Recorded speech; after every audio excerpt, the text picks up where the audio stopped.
Yes Have Some Podcast is excited to tell our listeners about Dr. Pepper and the brand new collectible cans from Spider-Man Far From Home. Collectors, it's time to make that decision. Are you going to drink these Dr. Peppers or are you going to leave them mint in package? Either way, you got to collect all 5 cans available now, including the new limited time flavor Dr. Pepper Dark Berry, featuring Mysterio. Get your hands on all 5 of the new Spider-Man Far From Home cans from Dr. Pepper, available at Walmart. Jurassic Park, now swinging at PS7. Ecto goggles with Ecto Popper, Neutrona Blaster, and Water Zapper, each sold separately. From the corner penthouse of Spook Central, all the way to Star Killer Base, this is Yes Have Some Podcast. Do I? Yes, have some. Yes, have some. You know, they told me you people were conceited douchebags. The only place in the multiverse where you can love the book, hate the movie, but still buy all the toys. I'm afraid you're just too darn loud. I'm not looking for a friend. I'm looking for a Jedi Master. What? Please remember to hold on to your butts and get ready to get stressed. With your hosts, Craig Goldberg, Abigail Gardner, and Jacob Walsh. Hello, everybody. Welcome to episode 157 of Yes Have Some Podcast. My name is Craig Goldberg. It's Independence Day, the 4th of July. Fireworks are happening. For the second year in a row, we are recording. We are doing our national duty. Instead of enjoying a barbecue or being outside with friends and family, we are recording Yes Have Some Podcast. Jake, how are you doing? Yeah. We're martyrs. I'm good, man. You know, we're what? We're martyrs? Hey, you know what, everybody? We're not watching Stranger Things Season 3 for you. Yeah, have you started it yet? No, it was today. I had to work today, you know, unlike some people. I work for a living, Did Craig. you do any tattoos today? Yes, I did. What did you do? So, real quick, Abby's not here. Abby is sick. She wanted to be here to podcast tonight. She's never missed an episode, but she is very much under the weather, so she will not be joining us, but we'll have a little special guest action later when we talk about Spider-Man. But I guess it's just me and Jake, we've never actually talked before, just one-on-one. Just ever in our lives. Me and Craig have never had a one-on-one conversation. That's weird. What did you tattoo today? I did, I did a little whale. And then I also did a couple of flowers. I did like a rose and a lily. That's it. I did some drawing for tomorrow's appointment. Actually, we always are open on the 4th, and because, you know, we don't give a shit about most holidays, and today's actually a pretty busy day. Like, it's always a busy day at the shop. I think probably because we're the only shop that stays open on May the 4th. There's always people coming in, and I turned down a lot of people today because I don't like July the 4th. What did I say? May the 4th. Did I say May the 4th? Guys, I like Star Wars. Hey, we're making Star Wars great again. Hopefully somebody is. Yeah, I actually turned down a bunch of people today because I don't like to do walk-ins a whole lot. I want time to get ready. So I was just like, no, I can't do it today. And then I just waited around for my actual appointments to come in. Gotcha. Very cool. So I spent the entire afternoon trying to remove a kitten from the engine of Abby's car. I think I got it. It's not there anymore. I didn't remove it. Now let's talk about, we need to backtrack because it sort of sounds like you ran over a kitten, or it also could sound like, I guess the other option is what actually happened is just that a cat climbed somehow in there. Ended up in your engine. Dude, I called the fire department. Because Wait, hold on. So, like, the thing that you see in movies where they're being silly and making jokes about calling the fire department to help a cat, you actually did that today? Well, I didn't know who was going to answer the call. I didn't call 911 though. I just called. Hold on. I want to talk about this more because I feel like calling the fire department to help a cat is not like a That's not a real thing that happens. That's like a joke. Okay, two things. A, I know it's ridiculous, and I told the guy when he answered, like I didn't call 911, I called them directly. And the guy was like, well, let me put you on with my chief. I was like, oh, I guess there's a chief there. Yeah, because they're making fun of you. He's like, hey, we got to let everybody shut up. Hey, get the chief. We got to let him hear this. Here's the thing. It's a small town. There's nothing going on. Get him on the phone. And I was like, hey, man, I know this is dumb and ridiculous, but there is a little kitten stuck under the hood of the car. I cannot get to it. And like, the thing is, like, I had some neighbors try to help us. It didn't work out. I would go to like an auto shop where they could like lift up the car and get up under there. But it's the 4th of July and nobody's open. So the cat picked the worst possible day to get stuck, but it's not there anymore. Well, at least it's not making any noise. So, hey, real quick, remember, we haven't talked about this that much. Remember that part in Violet Ramis Steele's book where... Oh my God, I don't ever want to talk about that part. Where Harold Ramis killed a cat? What was the context about that? I don't even remember it. I think it was like they were trying to get rid of the cat or something, and it was like coming back or something. He like drowned it in a garbage can or something. Yes, he's a feline. I want to pretend that. You know what? That's what we should have asked her about at the fan fest. I've been like, hey, you know what? Your book's great. I love, reading about the real Harold Ramis in the life. Why would you fucking put that in the book? Hey, what if we made Harold Ramis Catbuster shirts? Like feline eliminator. Okay. Anyways, so yeah, he's wearing a trash can on his back. He just bags them and pops them in. Kappa Zappa Trappa. Zappa Kappa Trappa? Is that still a thing? We're all over the place. We need Abby to balance us out here. So this is what we're going to do. We got some stuff going on. Got Ghostbusters stuff. We got Bill and Ted stuff to talk about. And then Friend of the Cod? Friend of the Codcast. That's what up in like Martha's Vineyard, they have codcasts instead of podcasts because they love catching cod off Martha's Vineyard. Hey, happy 4th of July. I love Jaws, by the way. Well, it's the best movie. Are you going to watch it today? I already have, but I'll probably put it on again, yeah. It really is the greatest movie of all time. Yeah, for sure. And I was thinking when we do our live panel at DragonCon, because we're going to be talking about the futures of our favorite franchises, we need to have a segment where we talk about franchises that never need to be touched again. Okay. And I'm sure you'll talk about Jaws. I want there to be 19 more Jaws movies. Oh, okay. Well, I want Jaws meets the Leprechaun. Oh. What would that be? Would he ride him? I don't know, but no, I mean, maybe they become friends, or maybe it's a versus. I don't know, but I want to see it happen. I want to see the orca with just Richard Dreyfuss and Lyndon Porco hunting down a shark. I would watch that. Let's make that happen, is what I'm saying. Well, cool. So before we get going, I did want to thank all of the folks who have been tuning into our Patreon episodes. And we've been having a lot of fun doing the bonus episodes. We had I know before we went on our trip to LA, we did like the origin story of YHS, which was really cool. And then we had a couple weeks of recapping our trip to Los Angeles. And I don't even remember what we did last week, but it was fun. I had a lot of fun with it. I think people had fun. So if you want to get in on the bonus episodes, we do 2 to 3 a month. It's only $5 that gets you in the door. You get immediate access to our complete archive of bonus episodes.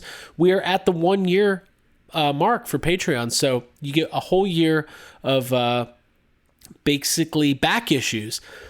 And when I was a kid and I would get magazines, I would always go to the back and try to like order the older issues that I'd missed out. Did you do that?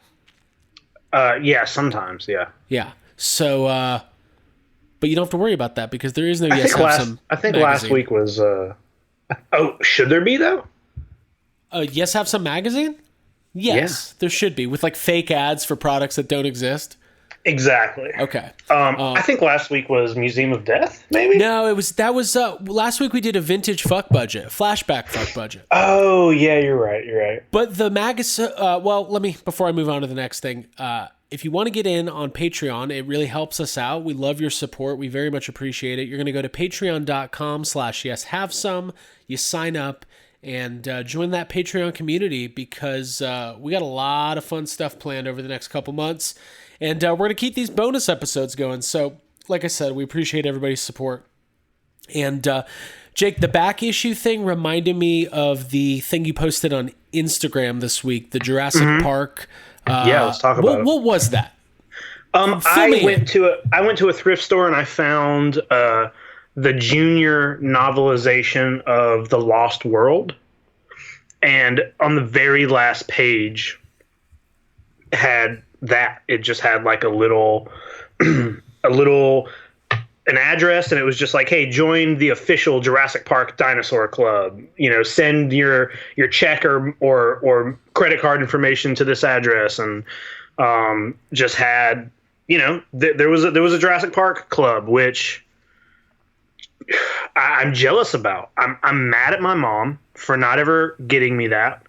Probably actively keeping me from knowing that it existed. You had that Lost World novelization, and she like tore that page out. She's like, no Dino Riders, no Jurassic Park Dinosaur Club. I'm not paying a yearly anything. Dude, that's really funny that your mom like actively she had like a campaign against you to keep you from fulfilling all of the enjoyment of your life. I find it funny. One day we're going to get her on the podcast and we can confront her, and she's going to be like, what the fuck are you talking about? None of this happened. Yeah, I'm sure. Yeah, we'll see. So yeah, my favorite thing about that was like the send check or money order, or just your credit card information. Just just write it. Your credit card number and your expiration date on a slip of paper, put it in an envelope, and send it to Jurassic. Just put it out there. Doesn't tell you what you get, what this entails. It's very nebulous. No, it is a 1-year membership for only $19.95. That seems like a lot of money for 1997. Probably, I don't know. I mean, for $5 you get Patreon, and it's 2019. You're right. Sometimes I like to look in the back of magazines to look at the old ads like that, especially like there's a Godzilla magazine called G-Fan that goes out quarterly, and I found out about that when I was in elementary school. Maybe middle school. I'm not sure, but I remember when I found out about it. The whole reason I found out, it had to be middle school. The whole reason I found out about it is because one of our assignments was you had to find a magazine, write them a letter, and do some sort of like, you had to like, I don't know why, but you had to get info on the magazine. And I remember just being like, maybe there's a Godzilla magazine. And there was. So I remember I sent them a letter, and I was just like, I explained to them what I was doing for class and if I could have info. And they sent me, I think, like one issue for free. And they sent me just like info on the magazine. But I remember after that, my mom was probably so annoyed because after that, I made her like get me a subscription for a little while. But it always had ads in it. And it also had ads that were just like anybody could put an ad in it. There was just a section where anybody could just be like, hey, I'm selling a 1983, Godzilla model for this. And that kind of stuff is just kind of, I mean, it's like, it was like a Facebook Marketplace, but only for Godzilla stuff in the back of this Godzilla magazine. I mean, that's how magazines used to be. Like, that's where like in wrestling, like people would do like tape trading and stuff like that. Dude, kids don't know. Like having a magazine subscription, like in the 90s, was the biggest deal. Like I had like multiple magazines I subscribed to that would all come at like different intervals. So I was getting like a new magazine a week. Yeah, I still get that magazine every now and then. One thing that I really love about it is that there was, how when you're subscribing to a magazine, there's always like they'll give you like deals on other subscriptions or something like that. Right. I remember one time I got my G Fan and they were like, "Hey, we're putting out a book. It was called the Illustrated Encyclopedia of Godzilla." And they were like, "We're going to put this book out. This is the only way you can get it." And it was a mail order thing. Like you had to order it. You had to fill the form out and send the money and order it. And it's a rare book now. It's pretty expensive to get your hands on it. But I made my mom buy me one back when it was released, and I still have my copy. It's a little beat up, but I'm really proud of that. I'm happy that cool. I'm so proud that I bullied my mom into buying me that book. Well, she deserved it from everything you've told me. Hey, also, she deserved to buy me that Godzilla book. I used to be obsessed with Weekly World News, like the. Oh yeah, I used to buy that. Like Bat Boy, and you know, it's just like it's all made up, just crazy. You know, aliens, like the alien shaking hands with Bill Clinton, like that kind of stuff. But they would always have ads in there for like lucky medallions and stuff. And like I would beg my parents, I was like, guys, listen. I don't know how you feel about having 6 months of good luck, but it's kind of important to me. And we're going to have to pay $49.99 for this medallion. What do you think? And they laughed at me. They laughed in my face. Speaking of magazines, I guess we should talk. They announced today that Mad Magazine is ending after like 60 years. And my reaction was, I didn't know it was still going. I didn't either, honestly. So I know people are pretty bummed about that. You know, I've been listening to this audiobook for Wild and Crazy Guys, which is the book that is about, Steve Martin and Bill Murray, Dan Aykroyd, Chevy Chase, basically all of these actors that came from SNL and SCTV in the 70s. And it's amazing because it basically breaks down everybody's career individually, and it kind of re-solidified in my mind like how the 80s were, hands down, we will never have another era of movies like that. Like, I think that's the best era for movies. There's just no arguing, because like, especially comedies, like fucking Ghostbusters and Beverly Hills Cop came out the same year. And like, another weird thing is like, did you know like Uncle Buck was like really well reviewed and did really well in the box office, which I knew, and it's an amazing movie, but like Great Outdoors bombed and like people hated it. Isn't that weird? I did not know that. It's so weird because like I didn't see The Great Outdoors until maybe last year, and it's one of the funniest movies I've ever seen. And Uncle Buck, I remember watching it a lot when I was younger and really liking it, but I hadn't watched it in a long time. And then I think it was at Dragon Con last year. It was on the TV. Oh, was that at Dragon Con when we were watching it? Yeah, we love watching movies at Dragon Con. We were all just sitting there, and I was like, this movie is so good. It's great. That's a good movie, yeah. We know it's, I think, written and directed by John Hughes, like the most prolific, screenwriter ever. But anyways, I just wanted to plug that book. Hey, really quick. So I just looked up this Godzilla book on eBay. Yeah. And there are none for sale at the moment, but I checked the completed, the completed listings. Only one comes up, and a best offer was accepted. So this isn't the price it went for, but it was on eBay for $365. See, Mrs. Jacob Walsh's mother. Thank you. You did good. So I guess we're kind of all over the place, and we're definitely going to be talking about Far From Home. But let's talk about the Ghostbusters news from last week, because it was announced last Thursday, the day we dropped our episode and the day after we recorded.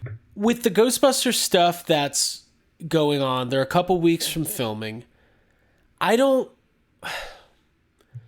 It's very stressful because like the build-up to Answer the Call was it was very different than what's happening with this movie. Like, they're keeping everything very close to the vest, and they're about to start filming. We don't really know the plot. We know some of the cast, but when there's an announcement of any substance, it's very exciting because like I know I'm freaking out that after 30 years, we're about to get a Ghostbusters 3. So Jake, you saw the video. Yeah.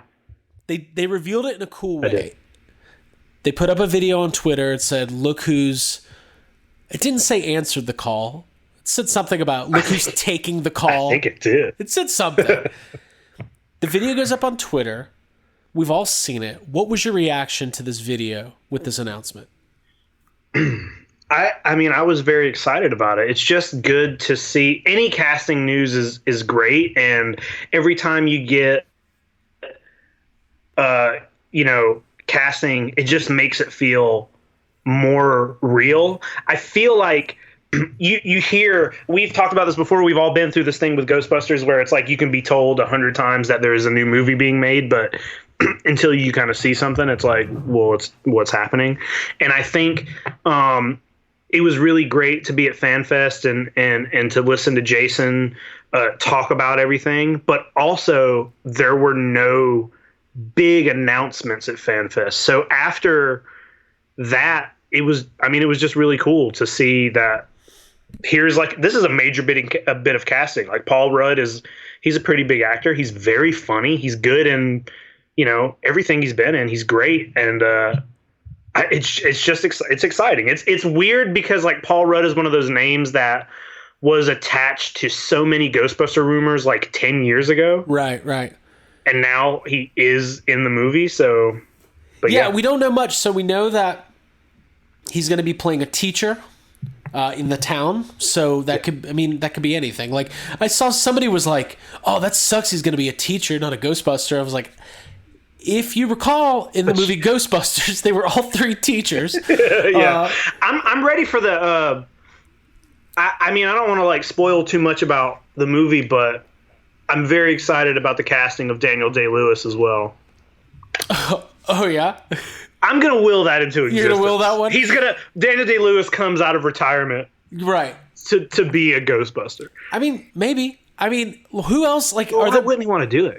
I mean, I'm just saying, like, if anybody was smart, then they would just put Daniel Day-Lewis in the movie. So when Paul Feig first announced the cast for Answer the Call, it was a polarizing reaction, to say the least. Right. Just because, like, not from the whole, like, for women thing, but just, like, not everybody loves Melissa McCarthy. Maybe not everybody loves Leslie Jones or Chris, like, whatever. But, like, and everybody's got different opinions on actors and actresses. But Paul Rudd, to me, falls into the category of essentially universally loved. Like, you don't really meet people. I mean, I'm sure there's people who don't like Paul Rudd, but he's as close to, like, I didn't see a whole lot of negativity about Paul Rudd being cast in Ghostbusters. In fact, I saw the same, like, people were sharing it and sharing like hundreds of times. Like, people, like, everybody loves Paul Rudd because you know what you're going to get with him. Like, it's not like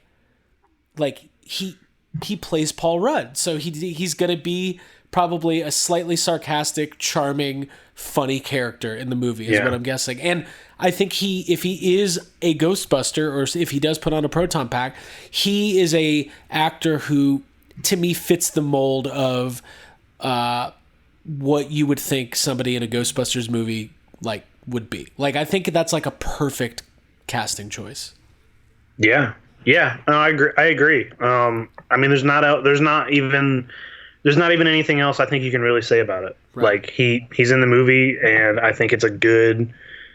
I think we're heading in the right direction.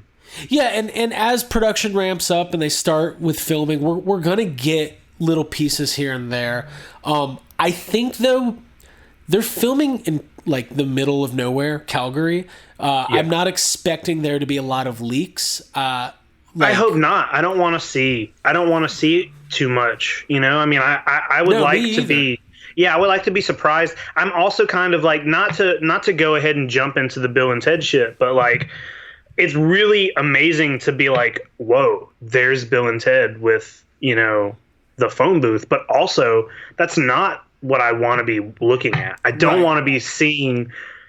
You know what? Like, sure, it's cool to see that, but also, how much cooler would it be to just see the trailer first and be like, "Oh fuck, here's Bill and it's Bill and Ted." Right. It's like it's the spoiler, but it's not a spoiler. But hey, also, where's that filming? Do we know? So Bill and Ted's in New Orleans. So there's no chance of them just doing like a Ghostbusters Bill and Ted crossover. What if there was just cameos by Bill and Ted in the Ghostbusters movie, or Ghostbusters in Bill? I just because it's filming at the same time, I just want that. Okay, let's make that happen. We'll have that and Daniel Day-Lewis. Thank you. Like, Daniel Day-Lewis is also like, that's what I was trying to think about, like actors that are literally universally loved. Like, you know who I would like to see? Adam Scott. I think Adam Scott would be. He's great. Yeah. Because he can also. He's got some range. Do you know? I didn't like that guy at first. But do you know why? I'm trying to think. It's because of Step Brothers?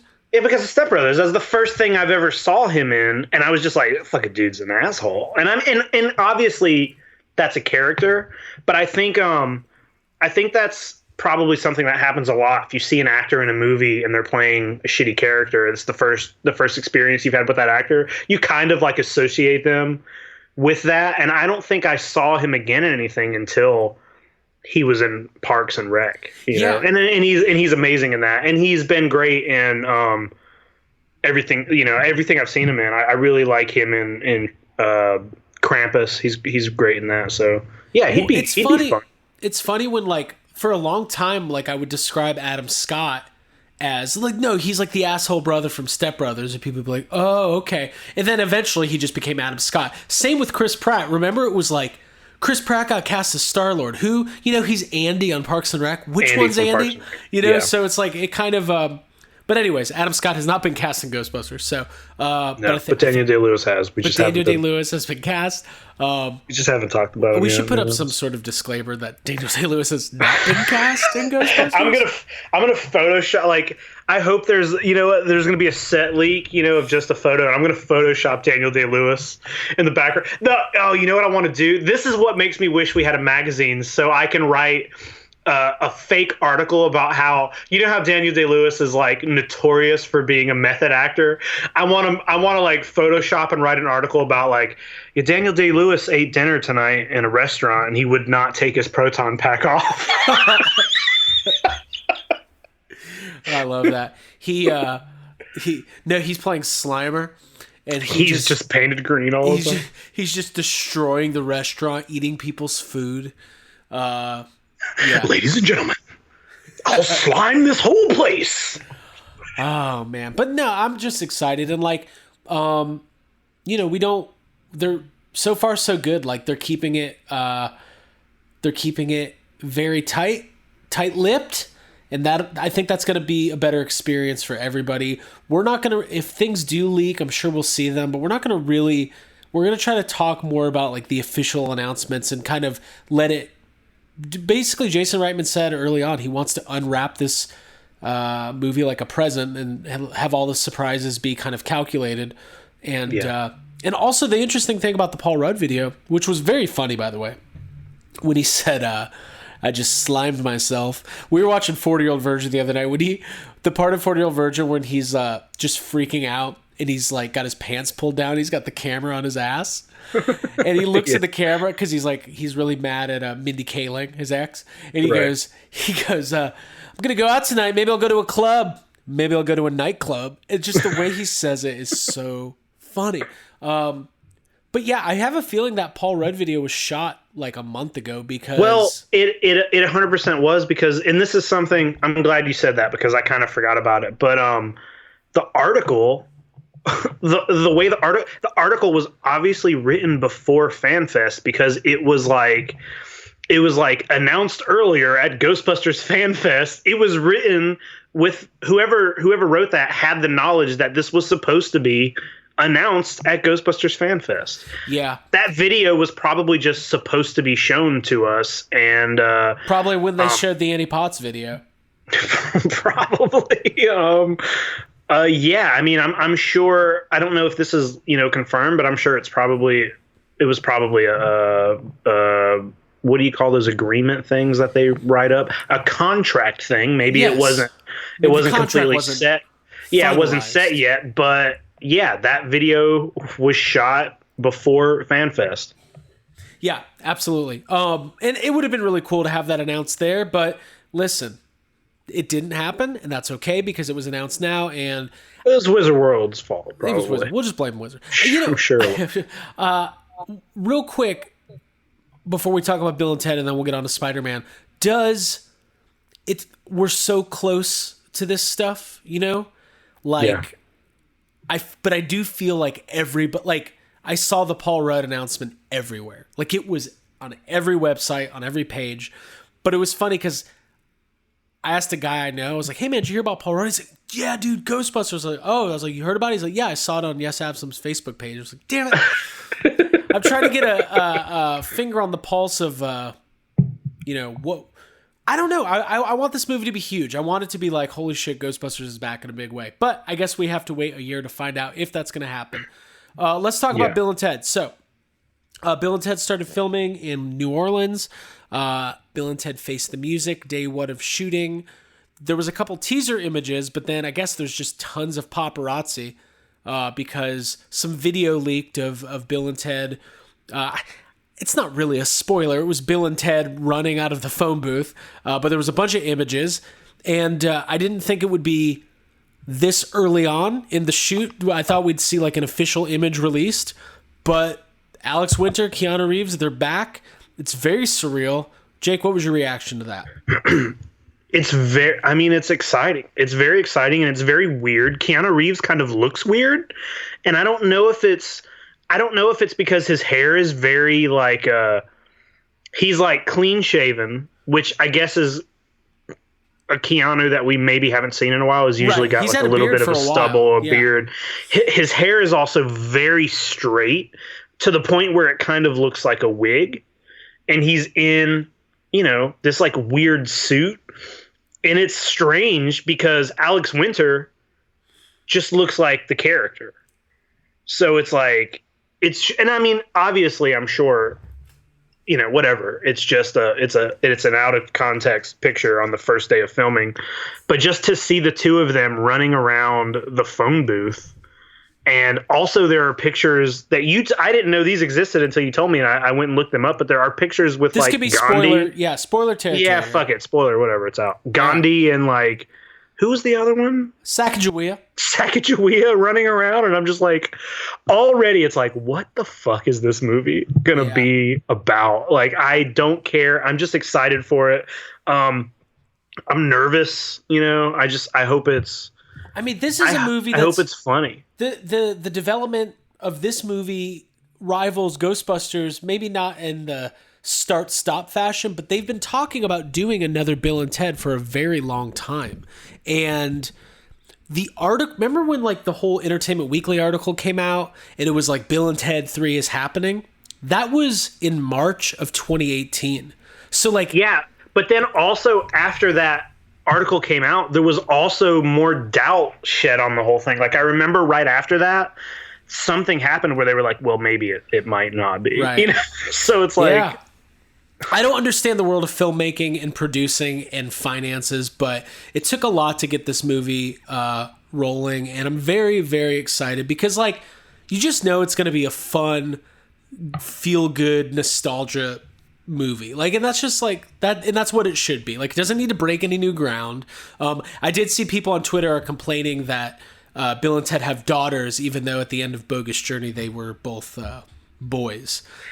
Well, I was wondering about that. Here's the thing. Do they specifically say that they're boys, or do they just say Little Bill and Little Ted? Because if you look at the names of those characters, they are still named Bill and Ted. They're named like girl versions of Bill and Ted. So calling them Little Bill and Little Ted still makes sense. It still makes sense. It's been a while since I've watched part 2, so I don't know. I think I saw today that the twins that played Little Bill and Little Ted were girls. So it all works out. Doesn't matter. But I'm dude, next summer is going to be weird.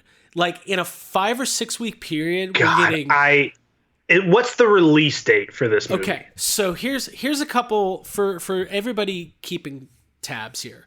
Top Gun 2 comes out June 24th.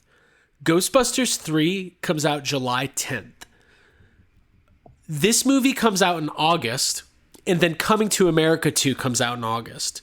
So basically, next year is going to be my favorite year of all time. Now, will all 4 of those movies I just talked about be great? Top Gun, I really could care less, but I'm sure people are excited about it. Ghostbusters, mildly excited about that one. Coming to America could suck. I don't know. But Bill and Ted, I think, is going to be amazing. I really do. I think that they're going to do a really good job. I've never seen Coming to America. Well, we have to change that. It's very funny. It's one of my favorite 80s comedies. Okay. Hey, well, I'll watch it. Real quick, before we move on, before we get John on the phone, do we think Rick Moranis is going to be in Ghostbusters? I don't know. I mean, he legit has not acted since like 98. He hasn't, but he's also like, he has said where he would be open to acting in a role if he thought it was worth it and not, just like a cash grab or whatever. And he did turn down a cameo in, Answer the Call. So who knows? Like maybe, I think it might be a bit of a does that character belong in this movie kind of thing. If he's not, I don't think they're going to just shoehorn in the character just for the sake of them putting him in there. Yeah, I mean, I don't. The movie doesn't. Jason Reitman has a deep affinity for the movie, and it feels like he's being very careful about every aspect of it, right? So like I feel like I guess the thing I wonder is like when he wrote the movie, when him and Gil Keane went and wrote this movie, they had to know in the back of their head that like Bill Murray and Rick Moranis are not like guarantees. Like Dan Aykroyd, Ernie Hudson guarantees. But to me, there's no way that like really key parts of the story would be based around Louis Tully or Peter Venkman unless there was a deal with Bill Murray made that we just don't know about, a while ago kind of thing. Like that, because I mean, what if Peter Venkman is a very important part of this movie? But from everything we know about Bill Murray, I would just assume that they would need to write it, and if they couldn't get Bill Murray, they could easily remove Venkman from the movie and not like hurt the core of the story. Same with Rick Moranis. But I don't know. We'll know soon enough. Time goes by fast. I hope it goes a little faster. I hope Dragon Con hits, and then it's like we skip to next year. We're like, oh shit, Ghostbusters comes out next month. Dude, I got a fortune cookie last night that said, your goal will come true in 2 months. And I was like, well, we're exactly 2 months from Dragon Con. Let me figure out what my goal is. Anyways. All right, cool. So what we're going to do is get John Yurcaba on the line to talk about Spider-Man Far From Home. We're going to do that right now. All right, everybody, joining us now on Yes Have Some Podcast, our very special friend. Our special friend? We're special friends now. This is great. I didn't want to call him a guest because friends aren't guests. They're just friends. That makes no sense. Hi, John. How are you? I'm doing good. How are you guys? Good, man. We know you like yourself Spider-Man, and that's a way to put it. And Abby's out sick, so we had to tag you in, and we all just saw Spider-Man Far From Home. I don't know if everybody was sipping on their Dr. Pepper Dark Berry in the theater like I was. Of course. What else are you gonna do? But I did enjoy in one of the post-credit scenes, there was a giant Dr. Pepper ad. Yeah, I noticed it. He swung right by, and I almost yelled out, Dr. Pepper! I'm trying to figure out why you guys weren't in that. Wasn't that part of the whole deal? Like you were going to be in the background? What like drinking Dr. Pepper? Would that not have been the weird... What if it was something we didn't know about and just like for some reason he's like looking on his computer watching our ad? That would be the weirdest thing. Hey, Jake, what if when that happened, you stood up in the theater and screamed at the top of your lungs, just what the fucking doctor ordered? Oh, man. That'd be good. Okay, so we all saw Spider-Man Far From Home, the latest entry into the MCU. And since no movies have been officially announced going forward, it could be the last one. And considering there was a giant earthquake in California today, I don't know. Will we ever see another MCU movie? The jury's out. John, did you feel that earthquake out in Arizona? Negative, sir. I woke up and literally, like, I got on YouTube just to see people's hot takes on what all the Easter eggs and post-credit stuff meant in Far From Home. And right next to, like, 93 things you missed in Spider-Man Far From Home, there was a video from CNN that was like, oh, a magnitude 6.4 earthquake hit Southern California. I was like, well, I missed that one. I did message our friend Troy Benjamin to make sure him and his family were okay. They are. He said it felt like the ground was rolling and that he felt like he was on a boat. So That's not a feeling that I've ever had. So I wish everybody on the West Coast safety. But let's talk about this, man. So Spider-Man Far From Home, obviously we all know about Endgame. Very somber and bleak ending to a certain extent. Spider-Man leans on the more lighthearted comedic tones. Jake, how did you think this movie, just in general as a follow-up to Avengers, what were your initial impressions? Well, at first maybe through the first half of the movie, I thought it was kind of a weird follow-up to Avengers. It just felt like such a different, even though they're constantly talking about Tony Stark especially in the first half, it just really felt, I guess they do kind of go over the snap at the beginning, but it felt like it was great. But for me, at first, it felt like it was taking place in another world almost. It just felt it was so light and funny and just very entertaining, like from the start, that it was such a 180 to me, and it was almost jarring, but then it kind of reached a point into the movie where certain things happened and I'm like, oh, this is a little heavier than it felt at first. It kind of like gained weight as it went for me. Yeah. John? I completely agree. I think are we getting into spoilers here? Like, can we speak freely? Yeah, let's do it. Yeah, if you haven't seen Spider-Man Far From Home, stop your VCR or however you take on Yes Have Some podcast. Take on. Oh man. However you take us on. It's a battle between us and our Don't listeners say it every like week. that. That doesn't sound good. Choose your player. Okay. But we're gonna get into some spoilers here. So go for it. I agree. I think there's definitely, because they started off immediately just reminding you, like, hey, these people died, like Avengers died, but they do it in a really humorous tone, and it's well done. Like it comes off great, but it is weird to, the last thing you really remember is like the funeral scene, and then Steve gets all old, and you're just like, oh my gosh, half the team is no longer, on duty, if not dead. And then we jump into like this very humorous memorial video. But then I agree with Jake. Like, as you go along, you're seeing these sorts of like kind of humorous ways of reminding you of what has just happened. And then for me, I think the scene that really had that moment of like, no, but seriously, this is like a heavy spot, was when they're doing the charity fundraiser thing, and Aunt May presents the check, and then he goes back out to say hi and like take pictures and stuff, and just gets bombarded with those questions of like, are you the leader of the Avengers now? What's going to happen with this? What are you going to do about this? What are you going to do if aliens come back? And then Peter is just like, this is too much. And then he tries to get away and get a moment of peace, only to look up and there's like a giant, graffiti Iron Man, and he just can't get out of Iron Man's shadow. And that kind of sets the tone for like his character arc for the whole film. And I thought that was a good way to go to like remind you that like, hey, this is a Spider-Man film. It's going to be fun. It's going to have some comedy in it, but also like, yeah, we're dealing with a world and a situation that was really rough.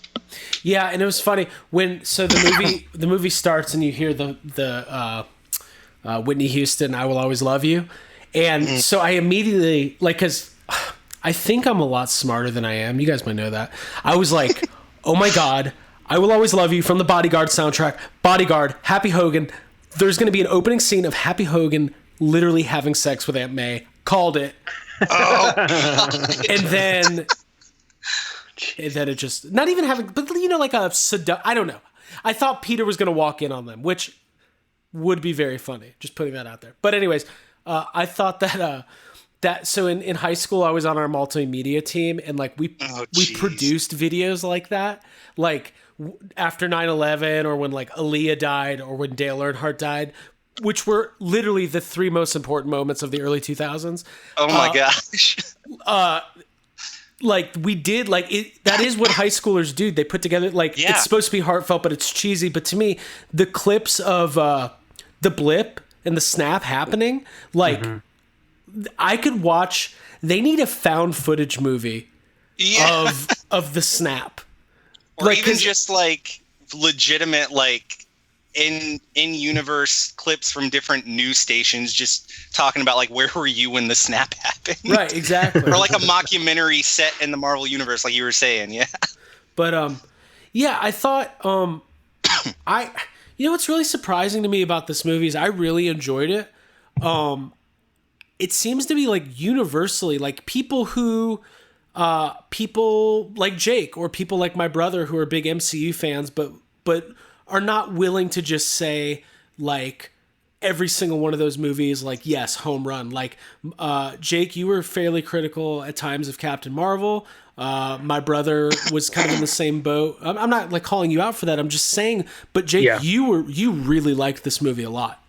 I did. I mean, I've always been a pretty big fan of Spider-Man in general, and I've always liked those movies. I think one of the things that the MCU Spider-Man is doing really well is that these villains are pretty grounded in reality, and the Vulture and Mysterio were both. They've done a good job of kind of taking his villains down a bit, like down a notch, to give. Because I mean, like, Peter Parker is a kid, and he's also only been Spider-Man for. Even though this is the second film and he's been in a couple of the Avengers movies, he hasn't been Spider-Man for a very long time. He hasn't handled a whole lot of really big stuff, and the Marvel universe is full of space aliens and Thanos and Lokis and gods, and they've done a really good job of taking these Spider-Man characters and kind of taking them down a notch and giving them real world applications for their powers. And I think what they did with Mysterio in this movie, I think it was absolutely like a genius move to have Mysterio walking around in a motion capture suit for the entire movie. Like, I know we've talked about this in other episodes.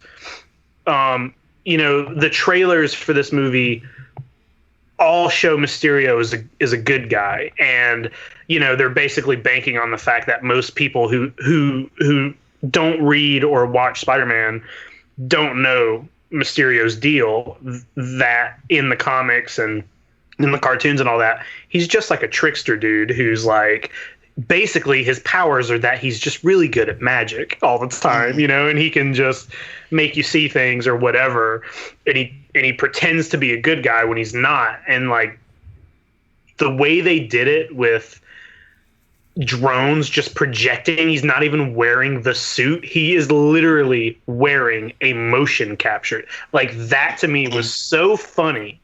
It's literally, it's a production. Like, the fact that he's sitting there and he's getting ready to start his whole plan, but then he's thinking about after he wins, and he basically has somebody like steaming the cape of like the hero suit that he's going to have to put on for his close-up, is hilarious. Yeah, he's being like fed lines and shit. Yeah, it's really smart. One thing that it struck, and I don't want to speak too much for Abby, but we both thought the same thing, that his motivations were very similar to Jim Carrey's motivations in Batman Forever, which was basically playing second fiddle to the billionaire and not gaining his approval, so therefore trying to overtake him, kind of thing.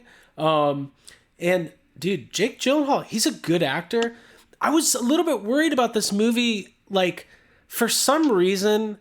Maybe it was because when the toys started coming out, we were seeing those other villains, and like the last Spider-Man sequel was Amazing Spider-Man 2, and that movie was just like bad.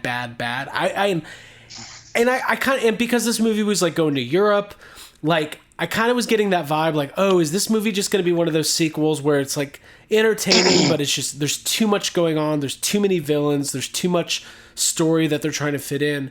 But it ended up, like Jake said, like it felt very grounded and the story was believable because this is the first post Tony Stark film.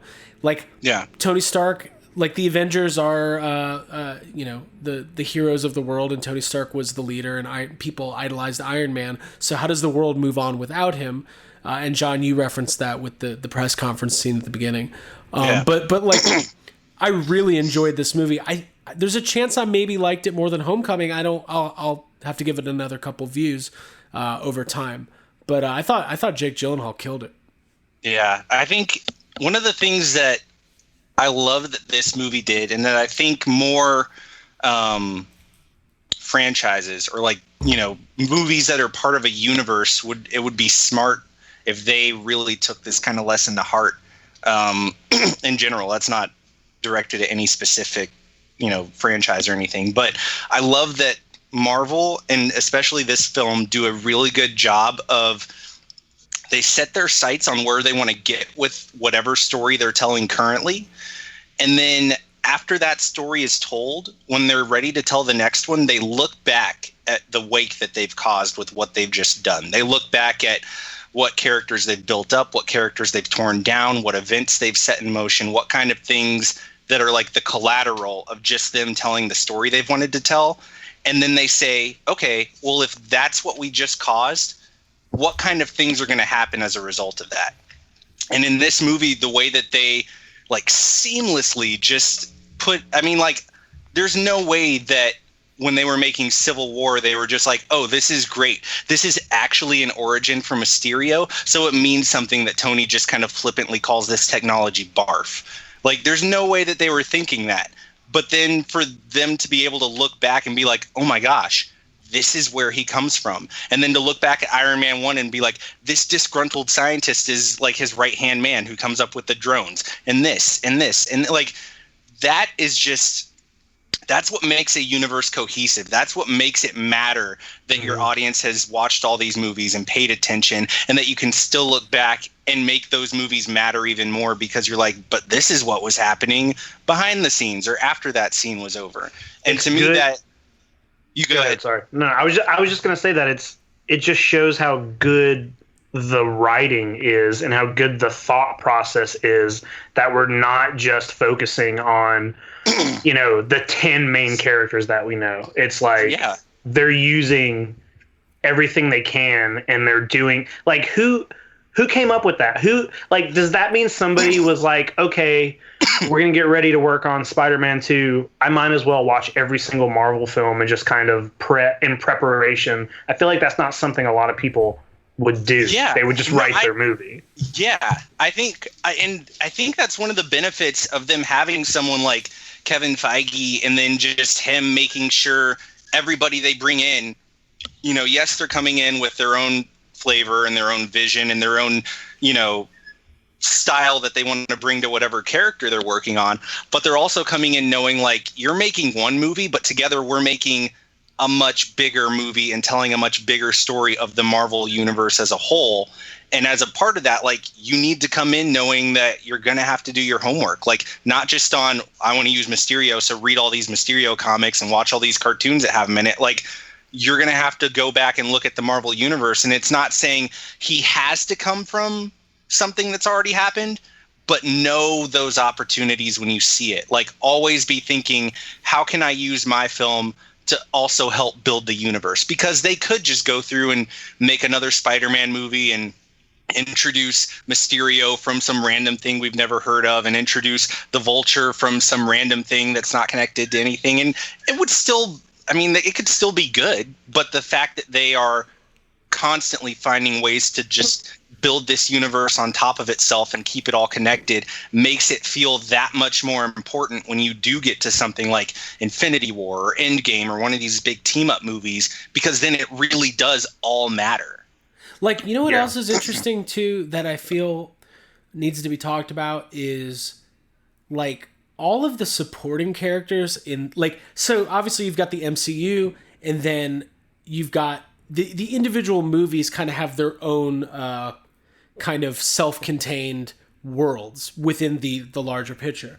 But, you know, the teachers, like played by Martin Starr and JB Smoove, they were both incredible in this movie. Like, there's not a wasted line of dialogue.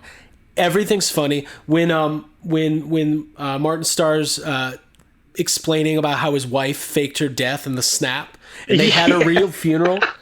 Like that's so fun. I just remember that, and that's so funny. Like, dude, stuff that like whole that. scene with the plane, where they're like, it starts out real simple with like Ned and Peter just like, okay, here's how we're gonna get me to sit next to MJ, and then it just completely devolves into that like huge thing. That scene, it has literally nothing to do with like Spider-Man and the world of Spider-Man, but it's one of the it's one of the funniest things in the whole movie. Yeah. Real quick, I just want to say something, John. You were kind of something. This kind of goes along with what you were just saying, but using the other movies, you know, to build, you know, the villains here and stuff like that. That works really well. But then on top of that, for it to be a villain that was basically created because of Tony Stark, and now Spider-Man has to kind of fix Tony Stark's I don't know if you would call it a mistake, because it's not something, you know, he wasn't I don't think he was purposely like being, you know, jerks to all these people, it's like this villain exists because of Tony Stark, and now Spider-Man, who's trying to get out of Tony Stark's shadow and not be the next Iron Man, literally has to be the next Iron Man and take care of Iron Man's. Right. And the scene where it finally dawns on Peter that that's what he has to do when he's on the plane after Back in Black starts and he talks about, or he says, I love Led Zeppelin. It's like, Tom Holland's great. And in John, I brought this up to both of you, but I guess this had been talked about before. I didn't come up with this, but I could not believe how much he reminded me of Michael J. Fox in this movie. And then John, you brought up to me that he based his character in Homecoming very heavily on Marty McFly. Yeah. I can't remember the interview where I read that, but I do remember in the lead up, like him, because they're obviously going for a very not 80s specific, but that classic like Brat Pack John Hughes, like a bunch of teenagers getting into trouble kind of feel with these movies. And Back to the Future wasn't a part of that, but just that classic like 80s teenager, just like, holy crap, what's happening around me and how do I handle it? Right. Fish out of water kind of has to. Yeah. Right. Yeah, that very much figured into how he came up with his version. Well, because if you look at in Back to the Future, Marty McFly having to, the whole build up to him having to hit on his mom, he was very unsure of himself, and he kept like reiterating, I don't think I could do this. I don't think I could do this. So yeah, I think the cast is great. I think Ned's great. What's the is it Betty? Is that the other girl? Yeah, Betty. The way that develops, like I'm not a Spider-Man comic reader, so even all the stuff with Flash is kind of lost on me. But it really seems like they're firmly making all of Peter's classmates their own kind. Even like obviously MJ is a completely different take on MJ, but Zendaya, she's so good. Like, you're rooting for them. It was funny in the theater. There was a group of kids about 11 or 12 years old, maybe even a little younger, 9 or 10, like 4 of them sitting kind of down the row from us. And when they finally kissed, all 4 of these kids started cheering. They were so happy. It was just kind of funny. But I thought the entire thing with Ned and Betty was like, and I called it too, like when he put it, like, first of all, when he put his hand on hers because of the turbulence, I was like, oh, me and Jake have done that. But like when he gets off the plane and he calls her babe, I was like, oh my God, this, and like, she's like totally like, they're together. Like, I thought that was really, really well done. Perfect writing. They didn't have to do a bunch of like exposition. They just let it happen immediately. Another really good piece of writing was, so obviously in the second post-credits scene, it's revealed that Nick Fury and oh god, what's her name? Kobe Smulders. Yeah. Maria Hill. I love saying Kobe Smulders, by the way. What a great name. They were not who we thought they were. We'll get to that. But did you guys have the thought, like multiple times in the movie, like especially when Mysterio is revealed to be bad? I had that thought. I was like, how the fuck did he pull this over on Nick Fury? I talked to John. I talked to John about this afterwards, and there wasn't a part of me that was like, I wasn't confused or like, how did Nick Fury not figure this out? But I was constantly annoyed with Nick Fury through this entire movie. I was like, why is he's being like mean. He's never like, I know he's got to get a job done and all that, but he was being so mean the entire movie. And I was like, he's really just like laying into Peter Parker and just kind of being a jerk to the point where for the first time since he's been in a film 10 years ago, I'm very annoyed and I don't like this character in this movie. And then when we found out like, oh, that wasn't him, I was like, oh, okay, maybe that's all on purpose. Yeah. For me, it was like, I was upset at how mean he was to Peter, but at the same time, like, you had Mysterio still in like, hey, I'm the good guy mode. And I kind of dismissed that as like, okay, maybe they're doing that because like they really want to play up how Mysterio is there to like, hey, I feel for you, dude. Let's work together. But I did like almost at every turn. Cause I mean, like, you know, I've read the comics, I'm into Spider-Man and all that kind of stuff. So I knew, even though I didn't know when it was going to happen, and because Jake Gyllenhaal played like, hey, I'm not your enemy so well, there were times where I genuinely didn't want it to happen, that he was going to reveal he was a bad guy. But because he was there doing that, I was kind of like, okay, maybe they're doing that to emphasize Mysterio being a good guy at this point in time. But there were definitely times along the way where I was just waiting for Peter to be like, no, you don't understand. He's actually a villain. And then for Nick to be like, oh, I know. Like, I've known this whole time. This whole thing is so we can finally take it. But it never happened. And then, when you finally figure out what's going on, it's just this moment of, oh, especially, and this is what got me talking about good writing, because it didn't dawn on me until they had that reveal at the end. Early on, literally, I think it's the first line in the movie, Maria and Fury show up to that disaster area, and it's the first time we see Mysterio, and Maria says, you know, I understand that we investigate disasters, but this really isn't our kind of thing, Nick. And then if you've seen Captain Marvel, you know he has that line about like, nobody calls me anything but Fury. Not Nicholas, not Nick, not anything. I'm just Fury. I call my mom Fury. She calls me Fury. And it happens then. And then later on, there's like a throwaway line where you come into the scene and he's like on the phone or talking to Maria or something. And he's just like, how was I supposed to know that the Kree had sleeper agents or something like that? I picked up on that. Yeah, I picked up on and that. it's just like, you kind of have this moment of like, okay, maybe he's just taking care of business because that's a thing in this world now.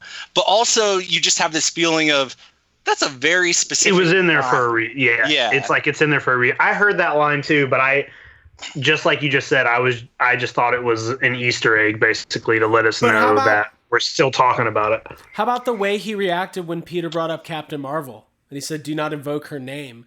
Like, I guess Fury would act like that, but they definitely would. Yeah. I told this is another thing I told John, and you know what? And they put that line in one of the trailers. It was either in one of the trailers or it was in a clip that I watched before I saw the movie. And whenever I saw it, I felt weird about it. I was like, oh, that's an extreme reaction to Spider-Man saying that. And then when you know, me and John, we were talking about this afterwards, I was like, oh, that line makes much more sense coming from this. A scroll? Yeah. Yeah. Yep. I said his name, Craig. What it cut out. What is his name? Ben Mendelsohn. Yeah, that's Talos. So okay, cool. So we all liked it. We're all on the same page. Hold on, quick question. So does that mean that maybe people thinking that they saw Ben Mendelsohn / Talos in the background when Peter goes back to school at the end of Endgame might have been right. I mean, it's possible. Shit. It's Yeah, very I guess possible. so. You know what struck me about this movie is the visuals were like some of the best visuals I've seen in the MCU, like since Doctor Strange. Like all of the whole sequence where Peter goes to find when he thinks he's with Nick Fury and they're trying to take down Mysterio, and it turns into the thing with the train and all of that, like all the kind when of they're in the dreamy Matrix, basically. Mysterio. Yeah. That stuff was all really well done. It was really well done. It was fantastic. It was fun. It was also like scary because that not knowing if what you're seeing is real or not, which obviously he learns his lesson, and then later in the movie he's able to not get faked out because he's got his Peter tingle. That's right. I love that. Like, of course, like that's what the MCU is so good is like. You know that it's a Spider-Man movie, but it's just a different version of Spider-Man than we've seen before. It's familiar enough, and the characters are familiar enough. So I saw some people complaining about Aunt May's age again. Like, come on, God. dude. Like, who? Like, just John. Why is that important? I don't know. Cares? As longtime Spider-Man fans, why is that important? Because I think It's not. I think that Marissa Tomei kills it. I think not- what happens is, I think what's happening is, like with a lot of franchises and especially a lot of adaptations, people are stuck. Change. Change is bad. It's change. Change is bad. People are stuck in like the She's version supposed of to the be character. old, guys. Yeah, they're stuck to the version of the character that they fell in love with. And anything that changes that, they're just like, well, this is wrong. Or, well, down the line, there's going to be some event where Aunt May gets caught in a time loop. And then when she comes back, she'll have gray hair. Like, they want to make up all these excuses for like, oh, eventually it'll be accurate to the comics. It's like, shut up. Like, That's this so is good. stupid. Let's go with it. Are you telling me you'd rather look at like the Aunt May from God? Here comes toxic masculinity. All I'm saying is I like Marissa Tomei. I always have. Those jeans, though. Well, and jeez. But I mean,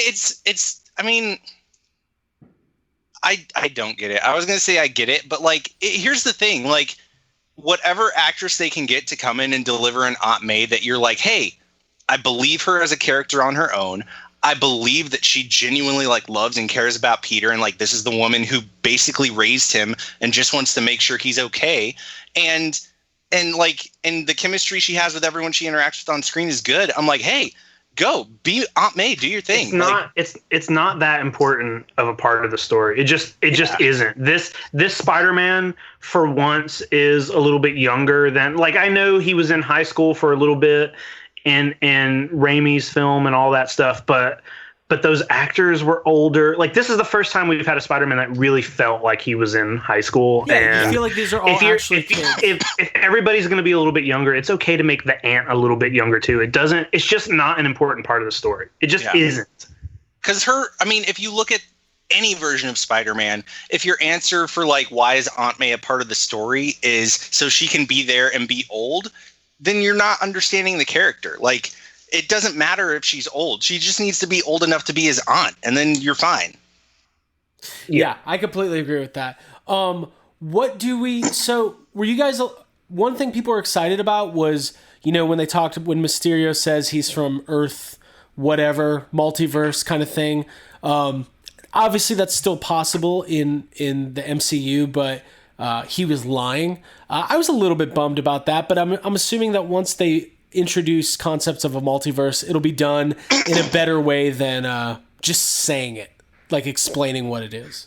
I guess I was a little bummed, but also kind of, it's like you kind of saw it coming if you knew that, going into it, I knew he was full of shit and he was lying about something. So it wasn't too big of a, surprise, but it is a little bit of a bummer when you see a trailer that's like, hey, this is the world. I can't remember exactly what the numbers are, but those worlds and those specific numbers exist in the comic books. Yeah, and you're like I forget which one he said that he was from, but he says like yours is Earth 616, and in the comics, the mainstream Marvel universe is referred to as Earth 616. Yeah, and another, like, one of those things happened where I think maybe, I don't know, a couple weeks ago, maybe a month or two ago, somebody posted, some sort of theory where like, hey, if we're talking about, if it opened up a rift to some of these other worlds and we're getting,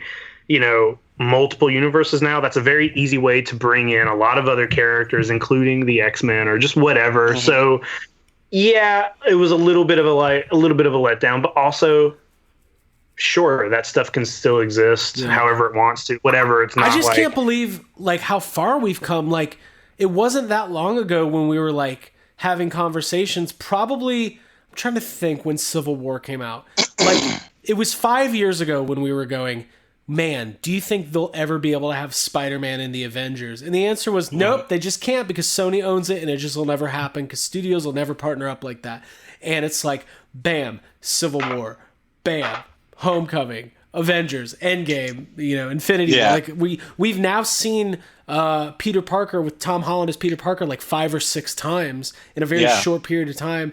And I can't wait to see where they go with it because like his story, like this was very much a coming of age kind of movie. And the first one was to a certain extent, but this one definitely was because he's, like we talked about earlier, coming to grips with what his role is as a superhero.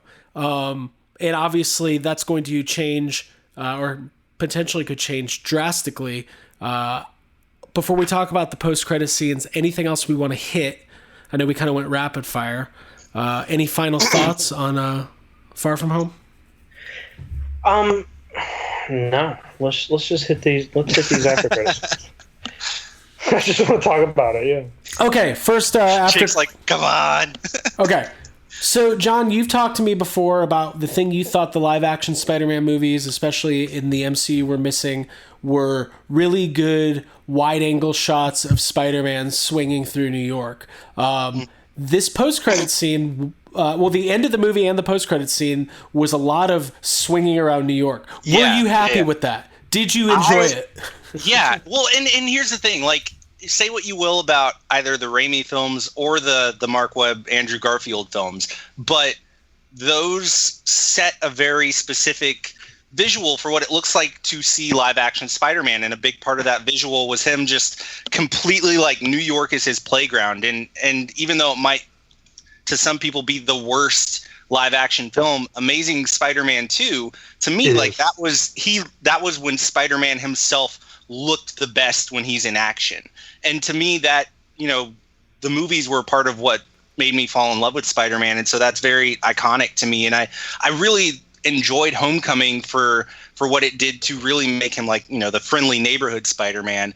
But I think it's kind of perfect actually that was saved until the end of the movie, really, because the story of the story of Far From Home is really about him coming into his own as a hero. And I think it's that moment when he's on the jet and he's like, oh, hey, okay, I got to make a new suit. I got to do this. I got to do this. And I think Happy sees it too. It's not just that, oh my God, he reminds me of Tony. It's like, here's this kid, like he's got a direction. He knows who he wants to be and what he wants to do. And I think getting to the end of the movie and finally getting to see him, he's got his new suit. He's comfortable. He swings in and he picks up MJ and they're swinging around. Like, it felt like that was earned. What I loved about that is MJ. By the way, we haven't talked about her that much. She's great. She's great. The whole scene where she tells Tom Holland that she knows that he's Spider-Man, and he's like, "No, you don't." Like whatever. Like, "No, I'm not." Like, and she's like, "Yeah, you are." And like then she's like, "I was only like 60% sure." Like, they're great. But I love when he's swinging with her, she's reacting like any human being would. Because one thing I don't like in these superhero movies is when people don't react like the things they're seeing aren't insane. Yeah. So he's swinging with her, and they're going all around New York, and then the big reveal. Oh God, drawing a blank. J. Jonah Jameson, played by star of Whiplash. What is his name? J.K. Simmons. Thank God. I could not think of his name. God, that was so good. It was so good. Dude, I think the thing that I love the most is that they really, like, you never really, like, obviously the Bugle played a big part in the Sam Raimi films. In the Amazing Spider-Man films, it wasn't really featured at all, except for like a throwaway email conversation between Peter and Jameson, who you don't see. And then here, you know, you're in a world where we've already seen how much technology plays into it. And we see how much like people rely on phones and the internet and Stark Tech and all this stuff to communicate and to stay connected. It really wouldn't have made sense to introduce the Daily Bugle as this huge popular newspaper anymore, especially because half of the staff of the Bugle in the comics have kind of been repurposed as students at Peter's high school, which is great. But then to like bring the Bugle out as almost like an InfoWars conspiracy theory website with Jameson as like the Alex Jones of the MCU, I thought that was just genius. I can't believe how weird it is that they kept J.K. Simmons. Like, I love J.K. Simmons. I love him. He is very funny. This is not the first time I have professed my love for J.K. Simmons on the show. Mm-hmm. And he was a very, very great part of the Raimi Spider-Man films. And it is just so weird that Marvel is taking... It's just weird. It's weird that they would take the same actor, keep them in the same role from a completely different, you know, universe, change him enough that we know he's not exactly the same person, but keeping him is just so weird. And I love it so much. I think I audibly made a noise when I saw his face. I think my hands went to my head and I was like, what? I could not believe it. I hope he plays. I hope it wasn't just a little Easter egg for the end of this film. I do hope he plays a role in the next Spider-Man movie, but I loved that. Yeah. I mean, he was the one that broke the big news. Like, so I would imagine that they'd have to bring him back and like reference him, and he's continuing to fuel the fire of like, we can't trust Spider-Man. Yeah. Yeah, and I wonder, like, so it's an iconic performance, and everybody already associates him with embodying J. Jonah Jameson, and I feel like they didn't really have a choice. Like, if you recast, like, that's one role where if you recast it, it's really, really hard. Like, because it's just the way it is. I was trying to think if there's other instances of this happening. There's got to be. They kind of did it with the old Batman films, keeping the same guy as Alfred, but there's like a vague, like, no, these are all kind of sequels. Yeah, like they never really established. I think those movies are all supposed to be sequels of each other. So, I think you're right, Craig. I think maybe they could have found somebody who could have come in and done a great Jameson and done all this stuff, and it would have been fun. But like, I would have assumed they just would have changed the character a little bit and just made him less. He's very cartoony, and he is one of the things in the Sam Raimi Spider-Man films that they did not try to rein in. They did not try to. Usually, in a movie version of something, like, you know, of a cartoon or a comic book, they pull it down a little bit and they make it a little more real world. They did not do that with, like, they let him be as just insane as he is. They were just like, hey man, you remember JJ? Just do that. So I would have imagined they just would have basically changed the character, like give him a name, but just completely make him. You know, it was interesting too when Peter was swinging and he was taking selfies, and like. That was almost like a little precursor with, like, okay, Spider-Man's flying around, swinging around, taking pictures. Same thing. I thought the same thing. I thought that it was like, oh, is he on his way to the Daily Bugle right now? Right. And he was kind of. It's very much like the I don't know if you guys have played the new Spider-Man video game that came out for PlayStation 4, but that is like a thing you can do in the game, is swing around and take selfies and do all that kind of stuff. So doesn't J.K. Simmons do the voice in the game too? I think I can't remember. He is just that character forever now. That's him. He's done it in some of the cartoons as well too. Like he just like and that's what I was going to bring up. I feel like the closest is like when they bring Mark Hamill back to do the Joker in standalone animated Batman movies. It's like it's not the same version of the Joker, but it is. Yeah. And that's the thing. Like when when you have J.K. Simmons as Jameson or like Mark Hamill as the Joker, I guess it's not exactly the same when it's voice acting, but like J.K. when you watch the Raimi films, you're not watching J.K. Simmons playing Jameson. It feels like you're just watching like, no, he's a real person. Like that is J. Jonah Jameson. And I think when you have someone that just hits that character so perfectly, even if you had found someone else to play that character in the MCU, there'd always be this feeling of like, yeah, but like you could have just got the real Jameson. They just did it. Is this the same kind of? It's almost the same as casting this. I feel so dumb. I just completely lost his name, but the voice of Mufasa in the new Lion King. Oh yeah. James Earl Jones. James Earl Jones. Yeah. Yeah. It's very similar. I mean, because here's the thing. They could have cast somebody else as James Earl Jones, and some people would be like, cool with... I'm sorry. You know what I meant. Cast somebody as Mufasa. This is the episode where Craig just he refuses to acknowledge character names. Yeah. No, I don't care. It's Ned and Flash. They are not people to me. They could have cast somebody else as Mufasa, and there'd probably been some backlash and some people who liked it. But if you just use James Earl Jones, nobody has anything bad to say. So nobody's going to come out and say that was stupid to have J.K. Simmons. Like everyone's going to go, oh, that's pretty damn cool. So let's talk about the second post-credit scene where it's revealed. Hey, but really quick though, we just reveal. We just spent that entire time talking about J.K. Simmons, but not the fact that he reveals that Peter Parker is Spider-Man. How are they going to deal with that? Are people maybe it's the kind of thing where like it is like Alex Jones and just nobody pays attention to it? Well, that's the tough part. I mean, like they set it up by saying like the controversial conspiracy website, the Daily Bugle, and they very much play it up like an Alex Jones thing. But you know, they have the clip that Mysterio made where you hear Peter Parker's voice say, you know, do it, execute them all, Edith, and then they show the picture of him.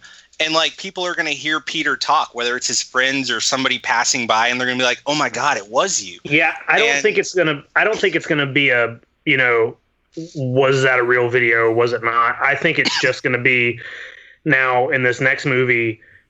Other than the villain that we're going to have, we're also going to have to watch Peter Parker and Spider-Man figure out how to, you know, be a good guy again in the light of the public. Here's the other thing that's interesting too is like Peter has basically like he has access to all of Tony's technology and everything now, so he could find some way to make it at least to the mass majority of the public be like, no, this was doctored footage, blah blah blah, like this isn't real, I'm not this person. See, I have a different play take. It off like that. At the end of Iron Man, when Tony Stark reveals that he is Iron Man, maybe that's just part of this universe. Like people just know that's who Spider-Man is. Maybe this ends with Spider-Man eventually, Peter Parker becoming the next Iron Man. I thought like there was one part earlier in this movie where when they were doing all of the like, you know, I'm not Iron Man, all that kind of stuff. I was like, what if this movie ends with Peter Parker in front of a bunch of people being like, I am Spider-Man. Like exactly how the first Iron Man ends, which would have been cool. But I mean, you could be on to something. Like it could get to a point where he's like, yeah, I'm Spider-Man. I'm Spider-Man. Whatever. He's not Spider-Man though. He's the Night Monkey. He's the Night Monkey. He's got a Peter tingle. I mean, so what's the issue with Spider-Man? As he gets older and is not in high school, it loses some of the charm. What if in the MCU they do introduce Miles Morales as Spider-Man and Peter Parker becomes the next Iron Man? Like, what? That's how you get another. That's so weird, but they could do it. It could work. I could definitely. I mean, that's how do you recast Iron Man? Like, I wouldn't use Tom Holland. Everybody loves him. Honestly, like, I wouldn't even make him Iron Man. Like, Spider-Man is such an iconic and important character. I think part of the lesson of the film is just that, like, he's so concerned about being Iron Man. Iron Man is Tony Stark, but he's Spider-Man, and he can use all the same tools and all this. Like, he can use that to make himself a better Spider-Man. So if Miles does show up, you're right. He can just teach him how to be a better Spider-Man than he was. He's basically in an Iron Man suit anyway. At this, like the suit that not the one not necessarily the one he builds for himself that he's in the end of the movie, because that suit is a little more traditional Spider-Man. But the suit he's in the beginning, and the suit that he is in Endgame and all that, like the suit that Tony makes, it is the Iron Spider suit. That is basically an Iron Man suit. Yeah, and I think that's a visual cue for like him learning, like, hey, like the suit is great. Obviously, he's not uncomfortable with the suit, but when he has the chance to make his own suit, he doesn't make himself like Iron Spider 2.0. Like he makes the suit that he needs and that he wants, and it's closer to what we expect of a Spider-Man suit. And I think that's him embracing, like, I can use all the tools that I have. It doesn't mean I have to be Tony. Right. Cool. Let's talk about this last scene and we'll wrap it up. It's revealed that Maria Hill and Nick Fury are not who we thought they were for the entire movie. It is revealed that they are actually familiar characters. They are Skrulls from I can't even think of his name. Ben Mendelsohn's character and the Talos and his girlfriend Milosh. What's her name? His wife Milosh. Hey, I don't know her name, but do we think Nick Fury and Mick Foley know each other? Yes. They got similar names. Dude, I bet they hang out. When they cut to Nick Fury just waking up on like that space station or whatever, that shit was funny. Her name is Soren. Gotcha. Sauron. That's a different character. Yeah. That's an X-Men character. Stop it, Craig. What did we think? What did we think? Soren. Soren. Thorin. John, what'd you feel? What were your feelings? So the reveal definitely blew my mind. Like, I almost couldn't even comprehend the scene because I was just like, wait a second. And so like that reveal was really good. And then when he finally is just like, all right, I'll call him. And he calls Nick, and he's he's telling him everything that happened. And I thought that was great, because to me, the fact that they specifically mentioned the Kree sleeper cells earlier in the film, they could have mentioned anything. Like, that is the perfect way to be like, oh, by the way, this is brewing and I'm thinking about it, but back to the movie. And the fact that they mentioned the Kree, like, that to me was a big like red flag of like, dude, they want us to remember who the Kree are. They're probably going to be important. This could be leading toward like a secret invasion storyline. And then you get to the end and you realize that it's not Nick and Maria, it's Skrulls. And then you see that Fury himself is up on a space station, and there's all this stuff happening. And he's hanging out with the rest of the Skrulls, and I'm sure like Captain Marvel's hanging out there somewhere. Like, I don't think that's just a setup for Captain Marvel 2. I think that's a setup for like, here's what matters for the rest of everything going forward, at least for this phase of the MCU. It seems to me that they're trying to do some sort of they've changed some things around here with the Kree and the Skrulls, and a big part of comic history is the secret invasion, in which you find out a lot of your heroes have been Skrulls the entire time because they're trying to take over the world. And then we got Captain Marvel, where you find out halfway through the film, like, these Skrulls they're not bad guys. They're the good guys here. And I spent the entire time watching Captain Marvel thinking these Skrulls are full of shit and they're about to turn on us. Like I was like, these are bad guys. What are we doing here? But ultimately they were not. So you get like this imagery of Nick Fury turning into a Skrull, and the first thing you think of is like, oh, secret invasion. Oh, but it's not the secret invasion, because they're the good guys here, and Nick Fury, they're talking to Nick Fury. He seemingly has like put him in charge of this task, like, so he could be here doing this other thing. It seems like they're maybe taking the whole Secret Wars thing and kind of flipping it on its head, and maybe they're flipping around some of how it happened to use it for a new purpose. Well, I think, and we kind of talked about this a little bit, Jake, a little while ago, but I think what is happening is what happens with a lot of when you adapt a comic book storyline to a movie or a TV version of that storyline, which is you have to take the soul of whatever that comic is, or the gist of it, and then figure out how that sort of event fits into the world that you've already crafted. Like when the Flash TV series did Flashpoint, we didn't jump into seeing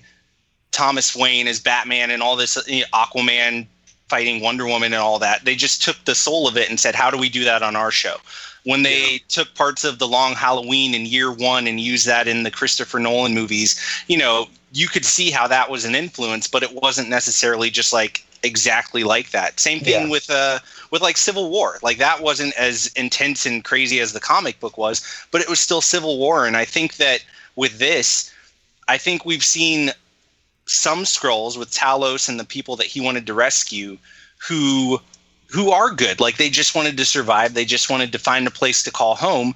And we've obviously seen that like basically every Kree that we've met in the MCU has kind of been a jerk. And so it has been flipped from the comics so far in the sense of like the Skrull are bad and the Kree, or the Skrull are good and the Kree are bad.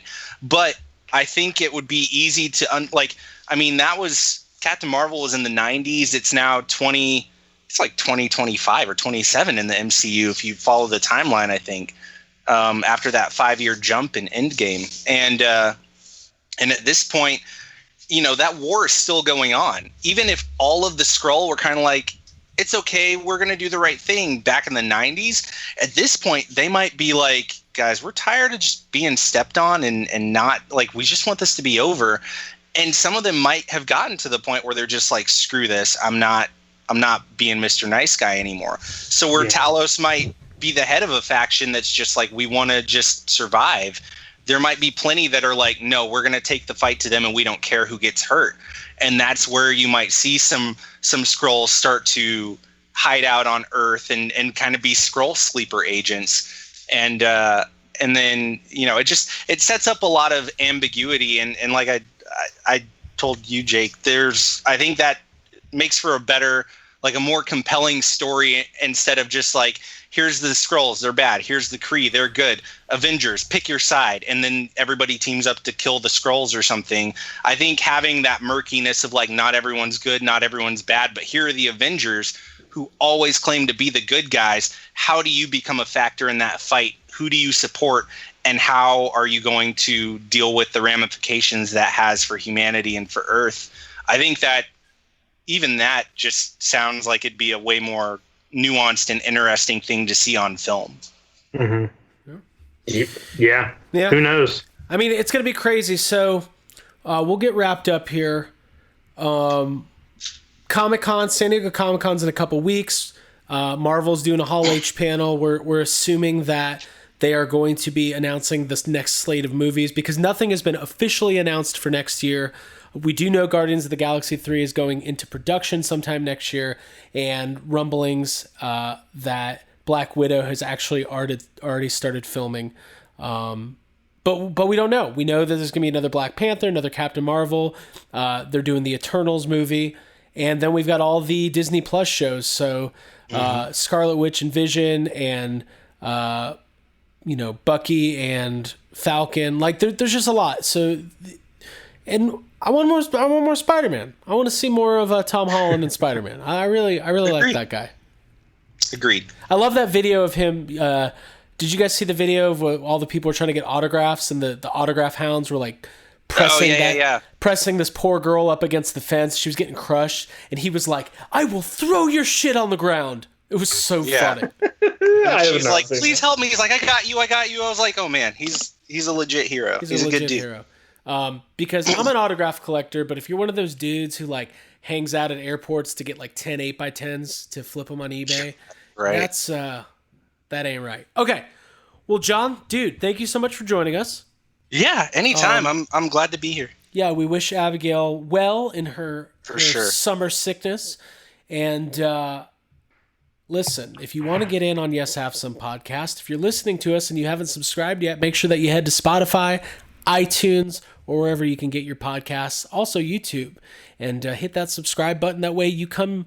No, you don't come. We come straight to you on your phone. No matter where you are, you will never miss an episode. And you can find us on social media at YHS Podcast on Instagram and Facebook. No, Instagram and Twitter. I don't know what I'm doing. It's the 4th of July. I want a goddamn hot dog.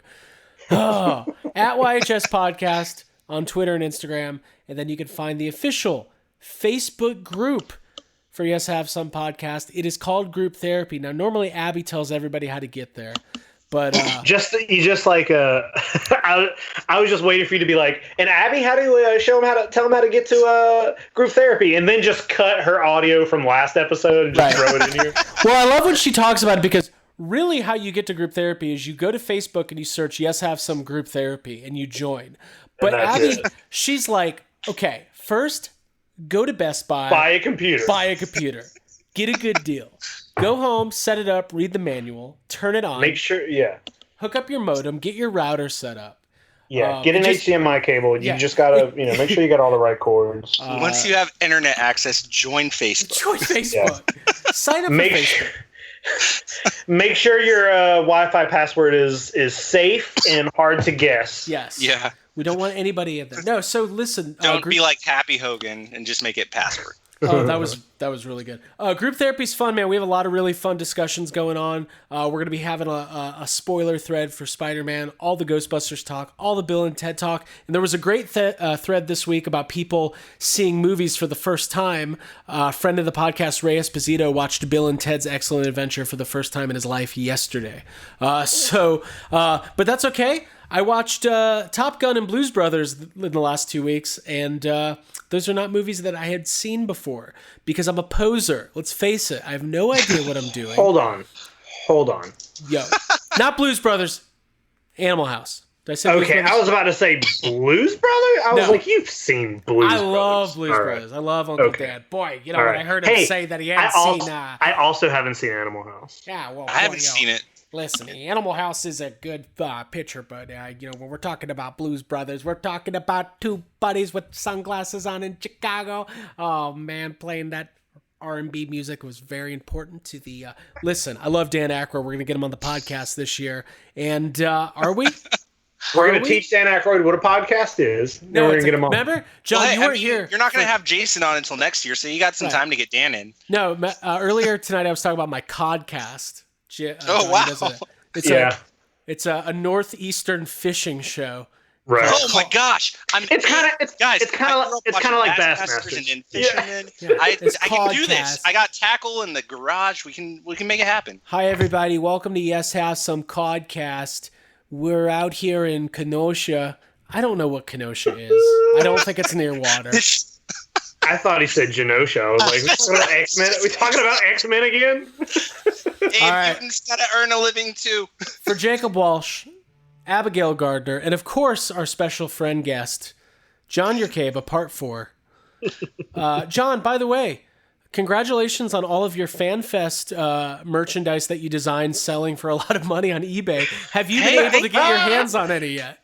I have 2 sets of patches. And then I have like one of everything else that came in the swag bags. So what you're saying is you're about to sell a set. No, I wanted to, real talk. Like I got back from FanFest and I was like, oh man, like I wanted a set to send my dad for Father's Day because it's like, he taught me how to draw pretty much. And like to be able to be like, Dad, look at what I did. And no, I'm just sitting here staring at my 2 sets of patches and everything, just like, well, at least I got some. Well, I feel like we'll try to track down some more merch. But well, I don't. Well, here I don't want to take anybody else's patches. Like I want everybody to enjoy them. I would love to see like if there's any overstock or anything. Like see that go to Ghost Core or find some way to like disperse it. I don't know how much was made. I at least like. Probably not enough, honestly. Probably. Yeah. Somebody didn't get it. There's like this idea that there's like it's like Raiders of the Lost Ark and it's just in a box somewhere, but really everybody got all that exists. Yeah. I think there will be, you know what? I'm not even going to say anything. I'm just going to take it easy. I'm going to eat some dinner. I'm going to celebrate the 4th of July and I'm going to avoid earthquakes at all costs. John? Yeah. how do people find you online, and then we'll wrap this up for real. Hey, if you guys want to check out what I am up to, I'm on Twitter and Instagram at John, John Yurcaba, Yurcaba 4, like the number.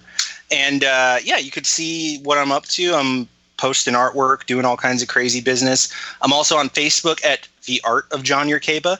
Full disclosure, I don't update that one nearly as much as I should. But I usually, if you hit me up on Instagram or on Twitter, I'm always happy to interact with people and show off what I'm working on. So very cool. All right. You can also find me in group therapy. Yes, you can. Yeah. Yes, we can. Remember that? All right. Happy holidays, everybody. Be safe. Don't blow yourself up with a firework. And by the way, when the dogs, when the canines take over, they're going to be like shoving bottle rockets and mortars down people's throats. Like, I feel so bad for animals on 4th of July. So we hope that all of your pets are indoors and safe. And away from definitely. That's my PSA for the week. See, I'm a good person, Jake. I told you. Sure. All right. Bye, everybody. Bye, guys. All right. See you later. Take it easy.